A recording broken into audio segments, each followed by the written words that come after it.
Patik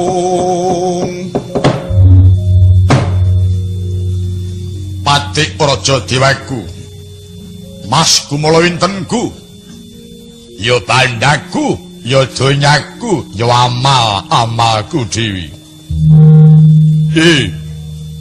Jit, kula wonten dawuh Kangjeng Rama. Animbali dhateng putra paduka kula pun bega yitma. Wis ana pirang taun lawas sing nggone padha mati iki, Jit. Aduh Kangjeng Rama nyuwun duka, putra paduka ngantos mboten ngenget-enget. Sedanipun Jeng Rama pejah kula tuwin sedanipun Eyang Patih dalah para kadang tuwin para wadyabala. Gumun setahun jembleng serendeng yen aku ngrasake lelakon kuwi iki, Jit. Biyen jaman urip jagat keberbegen karo kondange Prabu Dasamuka. Nalendra Sekti Mandra guna prawira jaeng palugana aja lamak manungsa ora ngingrem dewa wae padha miris marang kadigdayanku. Nanging gene Jit ing ngatas aku ratu pengpengan duwe bala buta pirang-pirang kethi. Buta gede-gede anggerawan tak kelimeske lambene tak blendukke wetenge wadene kabeh buta padha mudhar saka munyuk-munyuk putih kang mung sak jempolan sikil gedene. Wanara ingkang petak namung setunggal wujudipun Purnanoman. Lah iya kuwi Jit, tunggale akeh para wanara kang ora sira bobote ngaprang parandene kabeh yaksa padha mati saka tanganing para wanara balaning ratu kang melarat yaiku Sri Rama Wijaya. Njur paedahe apa aku iki ngingoni blanja saben sasi tanpa ketok ampu ing para rata denawa. Saya nggumun karo Mbah Mumburi kuwi, Jit. Blegere kaya ngono e wadine mung karo kethek sekilan wae kok mati yaiku si Anila. Kang jarene Anila biyen ngangkat tugu dikeprukke karo Mbah Mumburi kuwi. Ing ngatasé mung dikepruk tuguhe kok mati kok kebangetan to, Jit. Nggih anak Prabu. Priyun? Kula ngrumaosi mboten sepinta kadegdayan kula nggih nanging langkung iram malih pun bapa menawi ngraos paduka nggih anak Prabu. Priyun? Paduka anak Prabu Kaloka Nalendra ingkang pejah saged gesang malih. Amargi kesinungan Aji Pancasona ewa semanten kok paduka inggih namung pejah saking tanganing kethek putih namipun Anoman. Lah mula niku to, Man. Kula nggih gumun awak kula dhewe niki. Sepira banggane si Rama, sepira gedene si Rama mung sak godhong pari. Ewa dene bisa nyirnake ten kula niki. Ora ketok Pancasona kula, Wan. Margi sampun dumugi wancinipun. Kajawi menika anak Prabu ngunduh waing pakarti. Ngunduh pripun? Sapa utang serik bakal disaur serik. Utang pati nyaur pati, utang wirang nyaur wirang paduka menika sampun utang sak serik kaliyan pun Rama. Oleh kula utang mapan nggih pundi, Pan? Menapa anggen mboten ngrumaosi? Priyun? Nalikanipun anak Prabu Wanindusta Perkian Sinta membo-membo kaki pikun nang larak dateng tanganipun Sinta satemah saged kaboyong dateng nagari Ngalengka. Ateges anak Prabu megataken peksa dateng Rama kaliyan Sinta. Kados menapa growahing manah ing atas temanten durung selapan. Dipun pisahaken peksa kaliyan paduka nggih anak Prabu. Sing goblok niku sampeyan niku. Tanpa gelem metung mung waton nutuh, Man. Tata lair ketoke kula niki misahake ten Rama kalih Sinta ning setemene kula niku mesakake kalih Sinta, Man. Ngemanten Sinta ing ngatasé niku anak ratu Mantili, anak ratu Prabu Janaka. Kulina mukti ten praja kok dijak ten tengah ngalas disengsarake uripe Sinta. Kula sing boten mentala, Man. Kula tulungi balik lemuktekke ten Taman Soka inggih kraton Ngalengka niku. Tata gelar paduka muktekaken namung estunipun paduka ngrujit manahipun pun Sinta. Pun, Man. Ora sah dirembuk lakon sing kepungkur. Kula kepengin ajeng bali urip teng donya malih, Wan. Aduh Kanjeng Rama piye?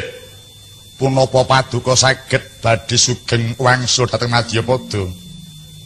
Mboten wonten lokipun tiyang pejah wangsul gesang dhateng Arjapada. Kira nek liyane Godhayitma. Nek yen pun bapa bisa jit. Anak Prabu, Priyun. Menawi anak Prabu kepengin badhe gesang dhateng Madyapada badhe mapan wonten pundi? Awit negari Ngalengka sampun dipun lenggahi Kang Rayi Gunawan. Samangke Ngalengka sampun dipun walik nami negari Singgelapura. Ingkang jumeneng nata Kang Rayipun Gunawan. Kula lilake, kula ikhlaske Gunawan dadi ratu ten Singgela. Ning enten papan sing ajeng tuju man. Wonten pundi? Wonten Nuswantara. Aduh, nggih. Nuswantara mboten wonten nggen kangge paduka nggih anak Prabu. Karana menapa? Ing Nuswantara sampun nyirik wangsul paduka dhateng ing Nuswantara. Karana tiyang sak Nuswantara sampun niteni dhateng kawontenan paduka.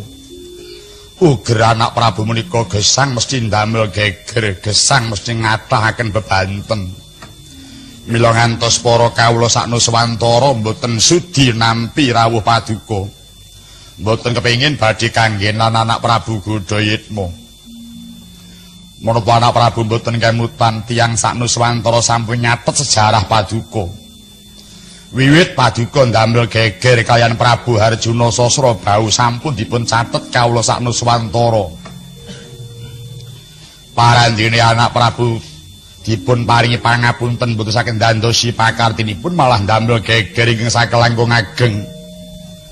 Kumawani pepandengan kaliyan swargi Prabu Rama Wijaya. Wiwit menika mboten wonten pangapunten kagem paduka gesang wonten Nuswantara. Mila inggih kanthi pemut menika mboten moka kawula sak Nuswantara nyirik dhateng wangsul paduka dhateng Nuswantara. Salin klambi man. Mbok inggih ngangge klambi napa mawon kawula mboten badhe nampi kalian paduka. Amargi tiyang sak Nuswantara sampun sami ngagengaken ing kawaspadan. Mongko gesang paduka nggih anak Prabu menika saged ngrembaka menawi wonten tiyang ingkang kekirangan sugengipun. Tiyang ingkang boten rukun sugengipun. Ing mongko nggih wekdal samangke Nuswantara sampun sengkut mregut mangun karsa bangun praja.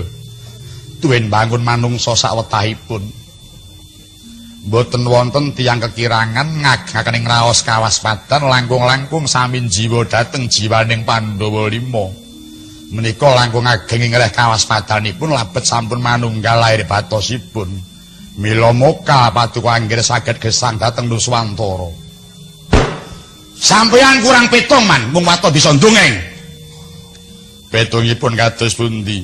Wangsiting dewa simpun kula tampa, kula kakon bali urip, waton kula bisa rabi ngrabeni Titis Widawati. Ngerti? Wekdal mangke Widawati manitis dhateng sinten? Lah mang takon nek durung mang takon. Nggih. Sakniki Widawati manitis ten putri Mandura Atmajaning Prabu Basudewa sing patutan kalih Dewi Badraini. Badraini niku juru wadang negara Ngalengka. Dipek bojo Basudewa anak-anak siji jenenge Wara Subadra. Nggih, lara ireng nggih Bratajaya. Wektu niki Widawati pun manitis ten Wara Subadra niku man. Menawi kula kelampahan daup kalian kula lara ireng, kelampahan kula wangsul gesang Madyapada. Ngerti? Aduh, nggih. Ing atase sukma kok ijik karem rabi. Monggo sampun wonten tembung jodho tali mangsa. Pun ampun mangejang kula pun ngerti. Nanging Godhayitma dikuwasakake mlangkah saking jodho tali mangsa niku. Ngerti? Oh inggih. Ampun mung rabi putri siji. Putri sak Nusantara kula renteng ora ana sing ngalang-alangi. Ngerti? Nggih yen putrine niku purun mesti gelem e. Nggih, tangeh lamun. Lho, malah ngepal aku sampeyan niku. Kanjeng Rama, piye? Menawi ngaten putra paduka namung Urmajeng kersa patiku Kanjeng Dewaji. Lah rak ngono, manut kowe penak. Dadak mancai karo rembuku. Wah, aja pakku cilik ngono ora sudi ngaku karo Paman Godayaksa. Aja buta lawas ngono wis. Ora sudi aku nganggo. Petingane ora eneng. Ora betah melek. Nyanut ora pati apal.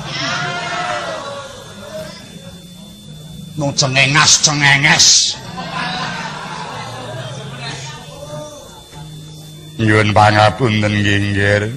Upami kula mboten kagem nggih mboten napa-napa. Ning jake pangapura kula manarga sampean waris dhewe kalih kula. Sampeyan isih permili kula dhewe wan. Yaksa kula kagiri-giri. Genyolir Praboto abang kalagar mangguwuh mungsuh. Minta lawan gulir singonapto.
Ing atase aku ora turu rasaku kaya wong ngimpi. Ora nyono, ora negewa, lamun bakal ketekan sedulurku tuwa tunggal guru. Kakang Bomo padha harja. Yai Prabu wis tak tampa banget pantarimaku pangestuku tanpa nono. Ya Kang wis tak tampa. Jit, kula wonten dawuh Dewaji. Ngaturna bekti iki wakmu nggih.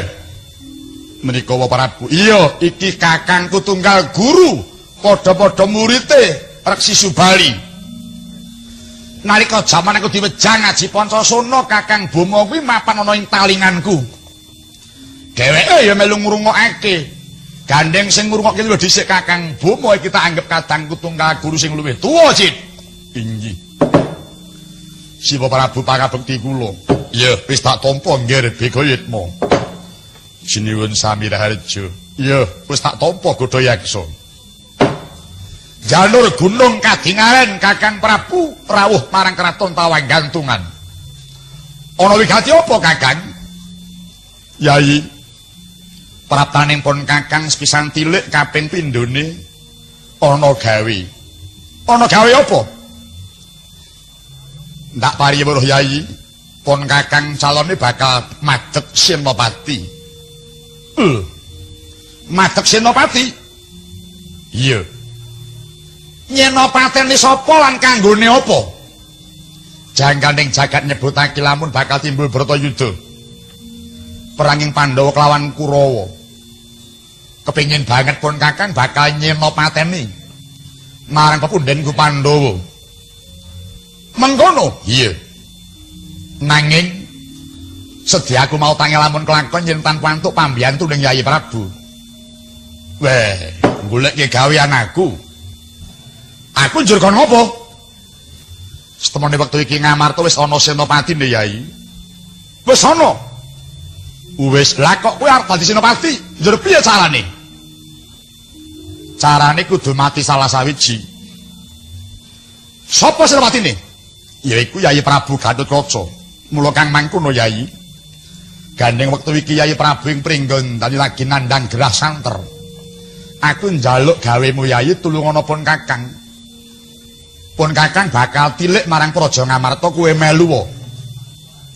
Tata gelar aku bakal tilik nanging kowe aja karo nden gawe sengkakno pati ning Gatotkaca.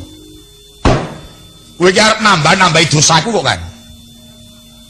Aku mati durung karuan swarga apa neraka, sakyane tak rasakake. Nek swarga kok ora tau kepenak, nek neraka kok saya banget. Kowe teko kene malah nambahi marang Wisa. Ketitik njaluk tulung karo aku kon mateni karo Gatotkaca iki gek dosane karo aku apa bocah kuwi? Sing njaluk tulung aku, moh. Wes kowe arep mateni ya matenono dhewe. Dadi Senopati ya dadi ya dhewe. Aku ora ngurusi butuhmu. Arep ngurusi butuhku dhewe. Kowe duwe butuh apa? Tak kandhakno ora iso bantu karo aku. Tuwas ngebot-boti pikirmu. Sapa ngerti yen si Adi Bloko pun Kakang bisa menehi srana. Aku iki ora arep kepengin urip nyang donya meneh to, Kang. Kowe iya.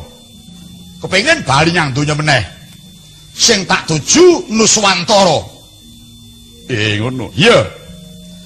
Wangsiting dewa sing tak tampa. Kelakon aku bali urip waton aku ngrabeni kelawan Wara Subadra. Lah. Kebeneran. Beneran piye? Apa si Adi durung sumurup? Manawa sing jeneng Sumbadra kuwi bibiku. Lho. Bibekmu piye? Kuwi putrane Kangjeng Eyang Basudewa. Mongko bibi Sembadra kuwi duwe sedulur tuwa. Wong atuwaku yaiku Rama Prabu Bathara Kresna. Lho. Bibekmu to? Iya, walah. Yen kelakon tak rabi, bahasamu piye nyang aku? Gek kowe iki kakangku, aku arep rabi karo mbokmu cilik. Carane piye iki? Nek karo sing lanang ngakang, nek karo sing wedok lek piye iki? Mboten napa-napa tunggile kathah kok, Nggel. Nek mung lelakon kaya ngoten niku nggen pedalangan niku kathah. Pakne cilik ngepek ponakane niku kathah. Kowe aja glenyangan. Iki aku lagi ruwet banget iki. Yai, piye? Mengkene. Yen si Adi bisa mateni Gatotkaca, mongko Gatotkaca iku kuat majaning Paman Werkudara. Werkudara kuwi panunggalaning Pandhawa. Pandhawa kuwi cacahe 5.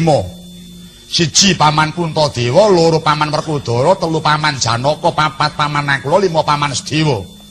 Apa kowe ora kulak pawarta adol pangurmu yen Bibi Sembadra iku wis dipundhut garwa dening Paman Panengah ya Paman Janaka kuwi. Lho. Wis dipek bojo karo Janaka. Wis gek kapan? Halah gek dul kaidah ngoten kok. Malah kula nggih nekseni nanggap cokeang. Kowe aja macem-macem.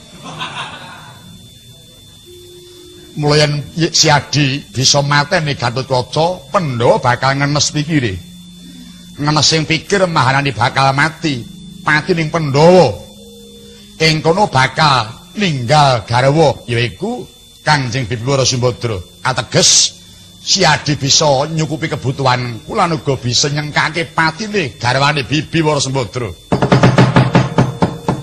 Kakiat dari sangka pirangmu rinangka kinempet kempet dosa ngreknaning bawana ya ki tukang walang ati. Ya ki tukang mesih ya ki tukang kudu kering. Woe lantal. Ya Kakang. Ora liwat tak estokke perintahmu Kakang. Lah syukur bagi sewu. Lah nyewu nyiras ngijing jenenge. Iya. Yen sadhes manut ayo. Tinggal budal bareng lawan pun Kakang. Si Adi lumaku palemunan pun Kakang sing bakal ngambah daratan. Yo, Cik, kula wonten dawaku njaluk pamit, Cik. Arep mangkat ngetut kewakmu Prabu Negara Ngamarta. Mboten laku namung nderek Trarjo. Manfaatan. Kula wonten dawuh nggih. Sampeyan melu napa keri? Terima kantun mawon nggih. Ora melu? Mboten ameng-amengang nyawa. Apa kakon sukma mati pindho? Larang ngedeg-deg itu sampeyan niku. Sampun kula trimah nenggo negari. Ayo Kang tak dherekake budal dina iki Kyai Prabu Kreta.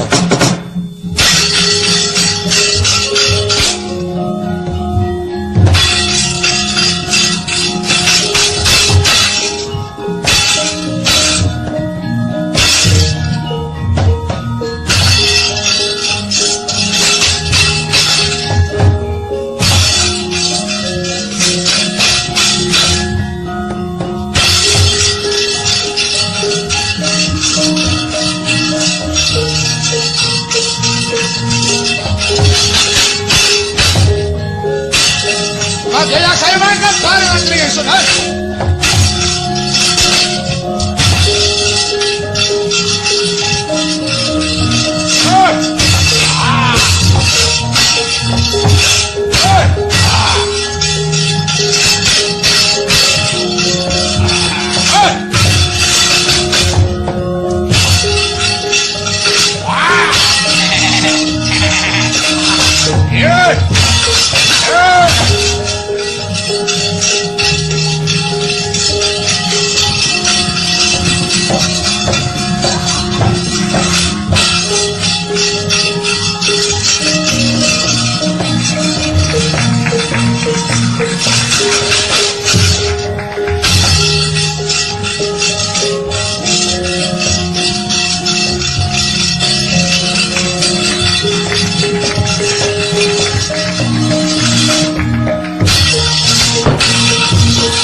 Mangkin sunyo tengah kulem lengeng arum Bungkara sang Brahmana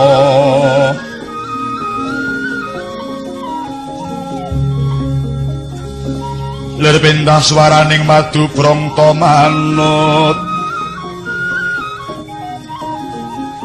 kembang rarap ning rimang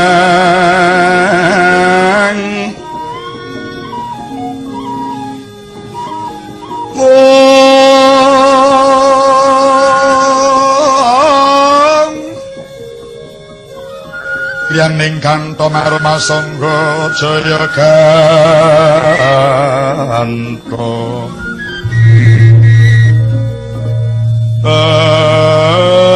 ngungkungan kilang-kilir gending juringing raja suwala rare lenyap tekap ning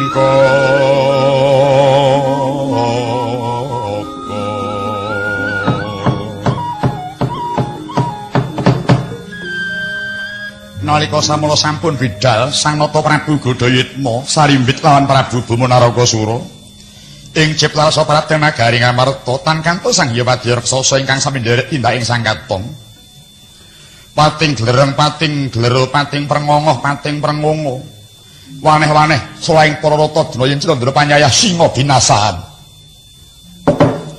ngarengi mangsa Padrawana kawitan taun Candra Sengkala nena gendya ingkang winus ana candhak ing lampahing mangke datan kadirepat Panakawan ingkang samiya gegojekan wonten madyaning margi katingal Kilura Petruk tetenguk sarwi hanyekar sinom memetri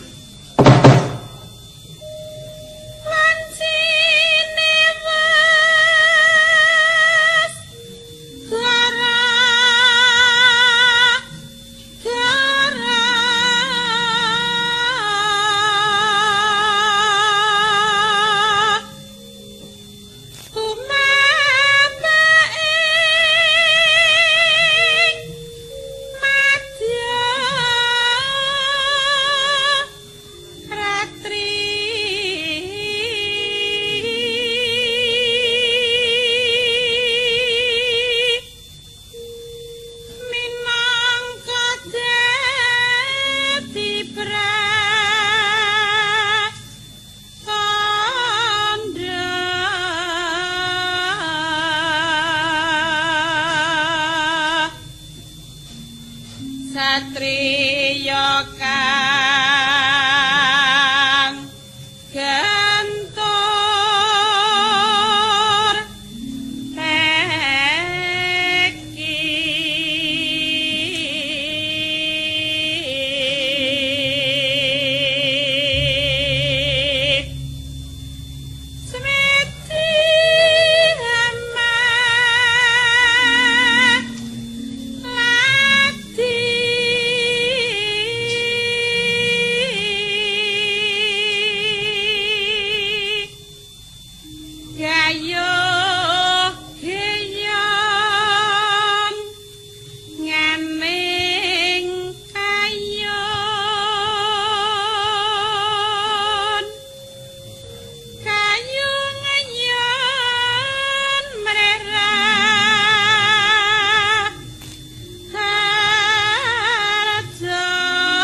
Gareng. Apa le? Gong, Saya dauke seneng rasane ngatiku. Wis pirang-pirang dina oleh nderekake Ndara Abimanyu. Oleh dahat nawung Sungkawa mapan ana madyane ngalas. Ning tak sawang awakmu awake Bagong iki katon seger. Nek ora tak seger-seger ki arep mikir apa to le? Aku ki padangku nek wis metu saka omah kok le. Nek nang omah ki malah ruwet. Pikiran ki mung muyer ae. Aku ki isaku lega pikirku nek wis metu saka jaban omah. Kumpul karo kanca-kanca ki rumangsa entuk sejatining ketentreman. Entuk sejatining penglipur. nek kaya karo ora ya digarap pikire dhewe ya. Kowe apa ora kelingan ning tembang gelupa-gelape kae. Gajah kepengin menek. Kula pengin mabur. Kaya kowe kuwi mbok ya diitung duwe gegayuhan ki dijumbuhke karo kayane. Kaya sethithik pira-pira ki diopeni kowe ora. Oh alah reng. Omah gedhek cilik tur mondok. Ewadene kok tuku parabola ora. Wah. Kang Gareng piye ta? Delaken dhuwur wuwungan kae. Kowe aja ngenyek, kae tampah takpe dikira parabola. Jajal lanat ki. Senengane kok ngumbah wong sak karepe dhewe. Wis ngerti nek kowe ora duwe. Kowe wong sing kuat, wong sugih iki kudune ngayomi sing ringkih karo sing ora duwe ngono. Wis wajibe. Sedulur ki endi sing ana ngono. Mangga kowe ora tau ana, wis nyilakani kene. Rumangsane iki Dik, urun nek uruna udu nek uduwa. Diutange pelit. Kowe iki ngapikke sedulur iki lagi diwenehi ya. Rampung menehi let dina kowe ya mesti ngrasani elek. Kuwi wis pancen cak-cakmu wis ngono kuwi. Ora usah padha tukar padu ing atase sedulur. Sedulur ki banyu penyerang saupamane ngono. Debelaos dina ping 7 ora urung bakale pulih ngono, ora eneng gunane. Gareng ki kakangmu, Bagong ki adimu, mbok sing rukun. Tunggal sanggon iki ora rukun. Sini-sini. Menungso kok kalah karo Keyong. Keyong wis rukun ngalahke karo playune Kancil kok kowe wong kok nganti ora rukun ki ra. Ayo Kang Gareng iki awake dhewe nek mung nunggu Ndara Abimanyu sing susah wae awake dhewe melu susah ora ning gunane. Lah iya, Ndara susah manjing dadi tapa bareng awake dhewe melu mikir saya entek dagingku le. Ngati nggogro kusika. Waduh. Nek jero meneh nggogro kusika. Wis omong ora ngerti karepe kok melu omong. Nggogro kusika, Ngerti wae. Rumangsane iki nggogro kusika ora ngerti. Wah. Dudu murid ndelimas le cekae. waduh. Kowe lagi metu atine Gareng. Nggogro kusika ki lunglit ngono. Nggogro ki balung wis kulit lunglit ngono. Wis eneng rada mundhak iki. Piye? Kabeh iki kumpulane ngono. Kumpulan wong pinter dadi sithik-sithik melu pinter. Mula kowe iki ya sok gelem kumpul karo sedulur. Ora mung ndekok eneng omah ae. Alah, Mbojo banget lek mung unek-unek ki to, Reng. tak titeni kok Gareng kang gegrayangan rak cepak nesune. Ku nek serep sithike jeroyal ae Gareng. Aku ki royal apa? Lho kok sik, royal iki werna-werna lho. Royal iki ana sing royal mangan, royal nyandang. Lah ya kuwi nek nyandang tak akoni le. Witeno ajining raga saka busana le. Ngono. Tak akoni aku mangan kurangane aku metu mesti necis. Lho ngono. Delok piye ngono sajak ketok ora kekurangan ngono. Ning jane ya nangis. Wis ngerti rak wong omah, wong njaba rak ngerti nek aku ketok gagah ngono lho. Elah, kowe kok gagah. Ayo saiki padha ngulur budi. Ya, ngulur budi. Ayo, piye? Bagong, ya ngulur budi piye karepmu tetembangan manut. Wis nek pancen kowe iso nampani cangkrim aku iki kowe wong ampuh tenan. ora nek cangkrimane iki apa? Namung Bagong ya mung potel kidi kuwi. Tombo cementel kaki wedi. Ora. Yo, saiki gareng sik tak cangkrimi. Bal kae tak bunder ta. Genah lho, ora usah dadak kandhake wong ngerti nek bangi bunder wis. Kaya ke cah kanak-kanake lho iki. Lho, kok sik ta urung tutup. Bal ki tak bunder. Iya. Nek ditendang dadi apa? Wah, lah iki. Dadi pitik. Yalah ngawur. Kowe iki ya lekmu batangi, lekmu nyandake iki ya ora pernah wong bal bunder ditendang kok dadi pitik. Lah maune pesagi ditendang terus konangan dadi pitik. Iya ki apa kulinane? Apa asline? Anggo iki nggawa monggo ya kok sing ngerti kok nekat ae. Mau jane cucuke wis tak taleni lho, mesti jek. Jek piyek-piyek.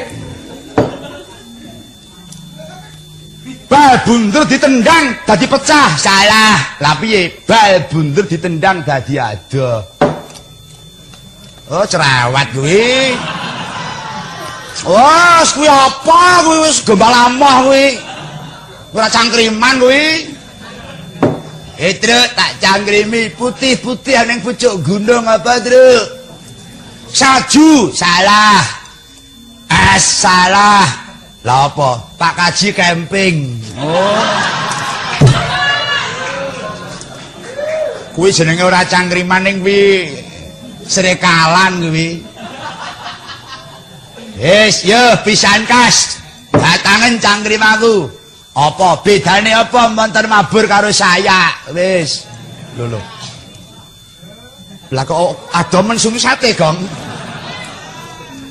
Montor mabur karo saya. Ah, iki kere nek kuwi wis ora bejaji kuwi. Montor mabur ki wis saya ki mori ngono kok. Wis kuwi cah cilik kuwi. Ya wis genah kuwi no, Du kuwi. Montor mabur kuwi nganggo mesin saya ki didondomi, Duk. Lah apa kuwi ana? Ning aja tak tampa porno lho iki. Aku meling sik, engko dikira porno, kudu nunggu penjelasane. Piye? Montor mabur ki saya mabur, saya dhuwur, saya iso ora ketok. Ayo genah no.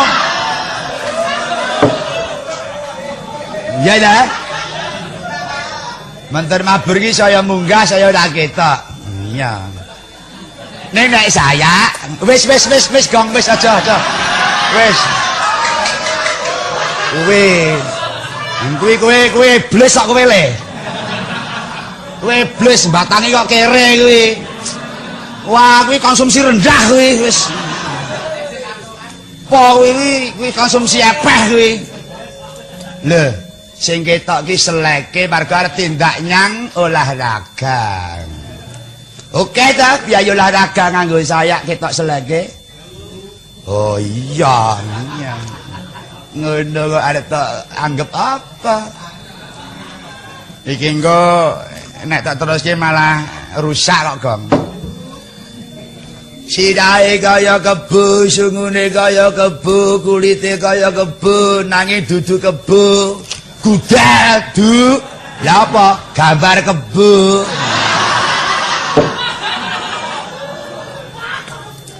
Wis rasa cangkriman kok ndak malah ngrusakke.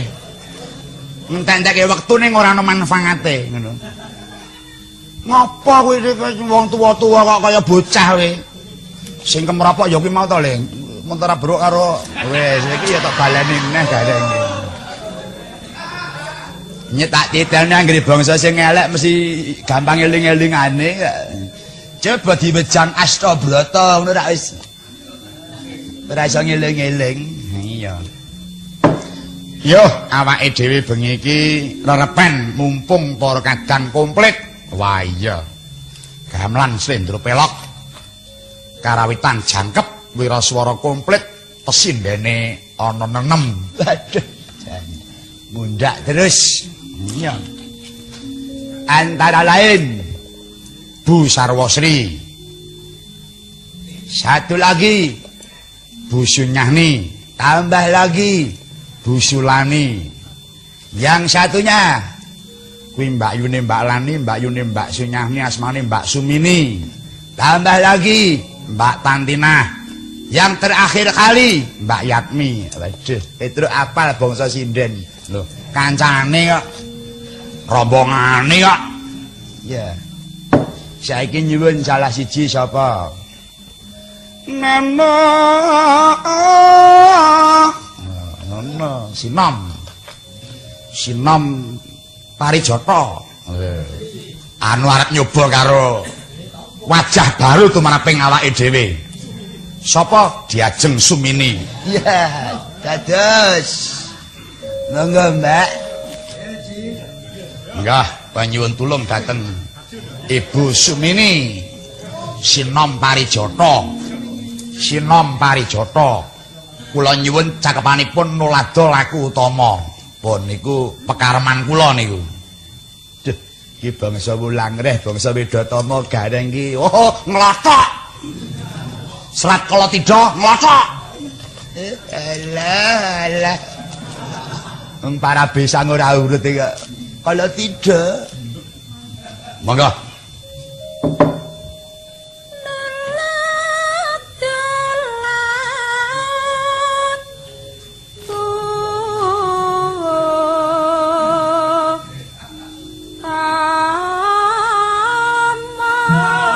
Sing lanang seniman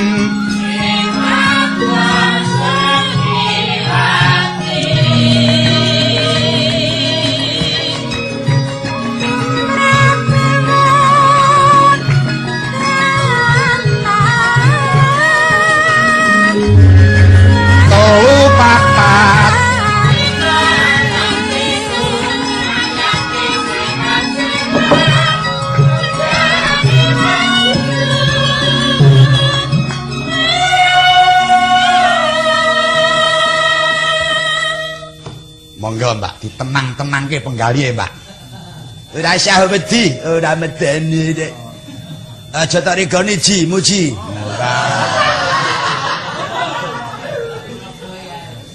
Wah, jan. Wira swara kok pawane kaya ngono ya. kaya wong gawe gendeng ya iya Nyet sambene kuwi ya. lagi dipasang kok pecah ji Sedinggo ladu.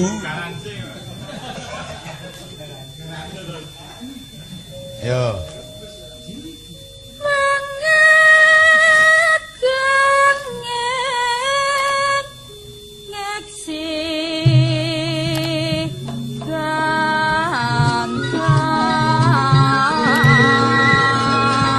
Timun sikarane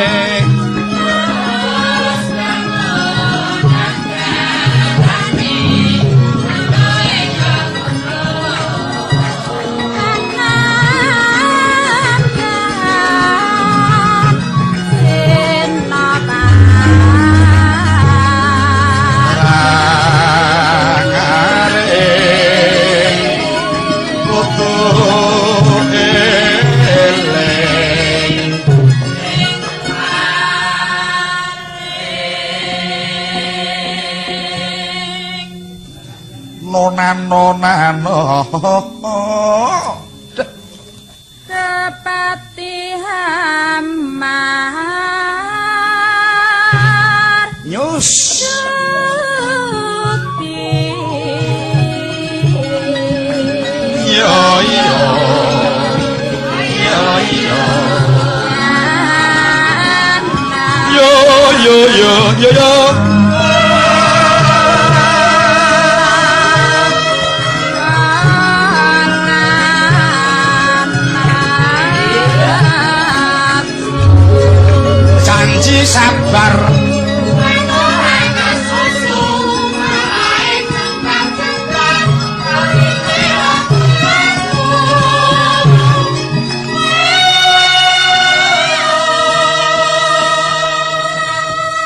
janji sabar lan ora kesusu sing ngenteni wis sabar wong ora metu cendela ora cocok terus metu kok malah golek jurusan wah suarane jan kaya lani lah ya ing atase Mbak Yune kok meh padha ya. Ha iya. Wah, sak omah sinden kabeh.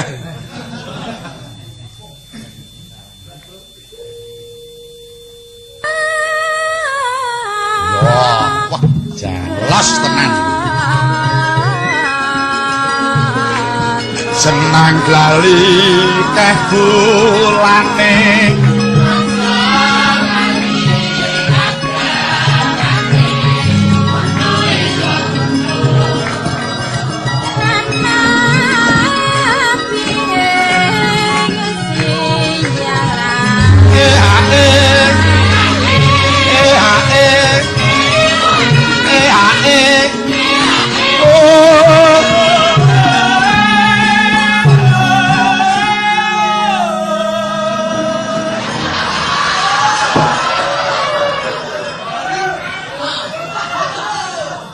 anggere sing galik-galik kena nek muji.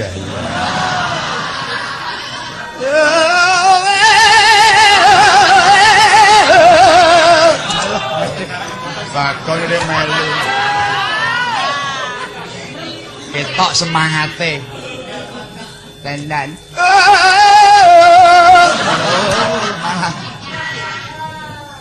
Kurang mudhun, Gong. Emosi ya. Apa trembesi? Emosi. Neno. Suarane. Monggo.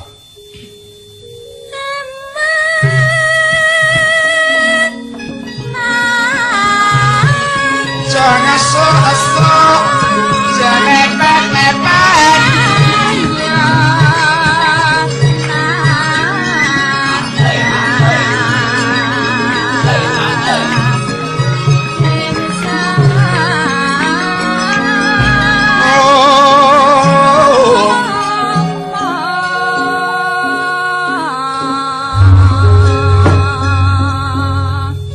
Matur sembah nuwun Yayi Dewi sampun kepareng maringi dhateng penyuwun kula Sinom Parijata Yayi Dewi.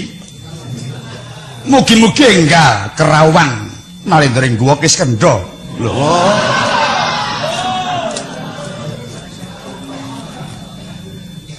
Apa kuwi dikira Dewi Tara? Tara. Wah, nek piyayine ngono ya coba ta. Bareng nggon swara wah pancen ya hebat. Oh, tenang. Maos Sinom Parijata. Sinden iki kuci wasawetara waton swara diopeni tenan. Gandrungke wong. Ya. Neno. Nah, iki nyuwun tulung karo Diajeng Sarwasri. Yeah. Mangga. Wah, saiki undak-undak nganggo kaca tingal barang ngono saiki.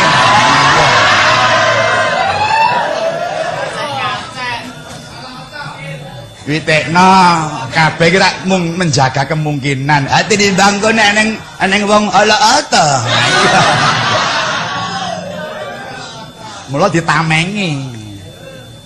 Memanismu kang ngujiwat. Oh, wis iki. Memanismu kang ngujiwat. Monggo.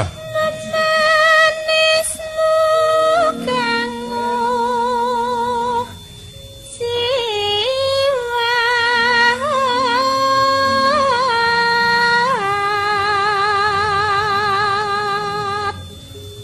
Ketoke ringkih cilik ning bakoh kok. Iya. Bakoh. Iya.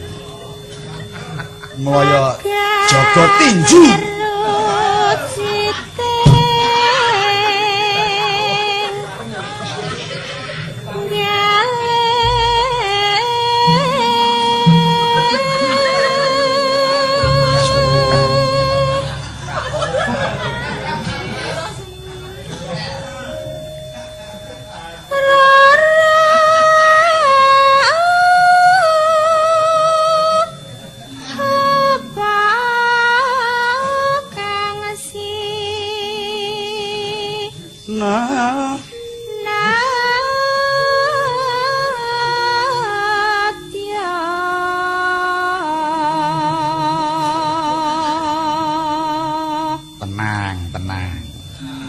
ibarat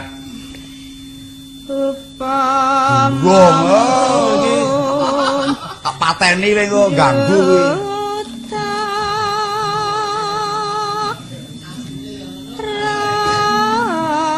jane lho pati apa Petro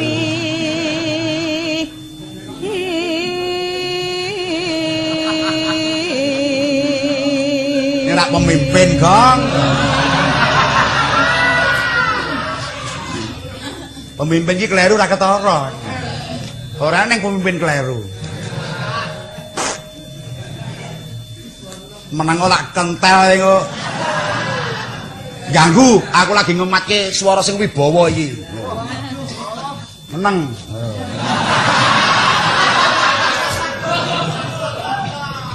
Iki wayang wong delok kok madhep rono iki. Ah ngematke. Sing biru nggih endi ngono lho.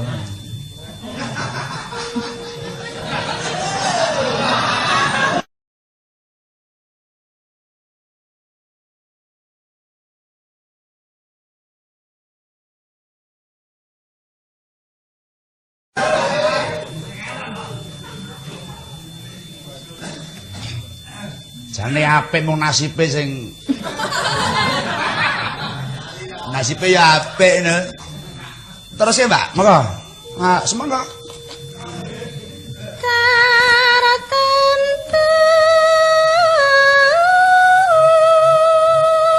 Nano. Yo. Kesetrum.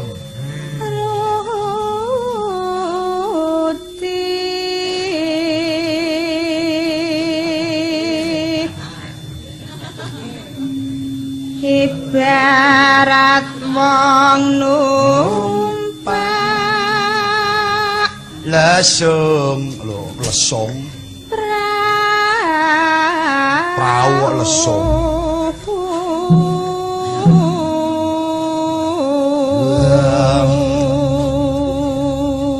Mbak tahu prau padha sukune kok Mbak Bayu ya oh iya saya malah saya gaireng iki malah kowe iki jane ketemu tuwa lho ning kok ora pernah iki wis jane kakangku lho ning kok dolananmu menyang trucuk kowe cerewet ya pena mana dandane ya ngene ya kabeh pekareman kok le.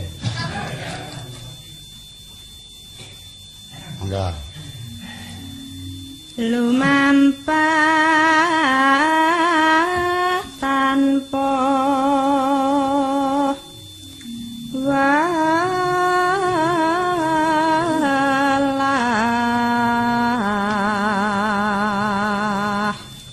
neno neng madyane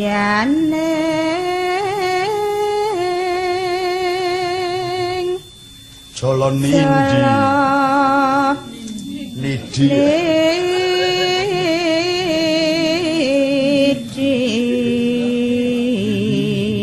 saka anu rungon-rungon rapati cetha iki ning madyaning jala nindi nindi udelmu ya nano Jawah Gong terus dendang Semarangan kemah gunjing hangge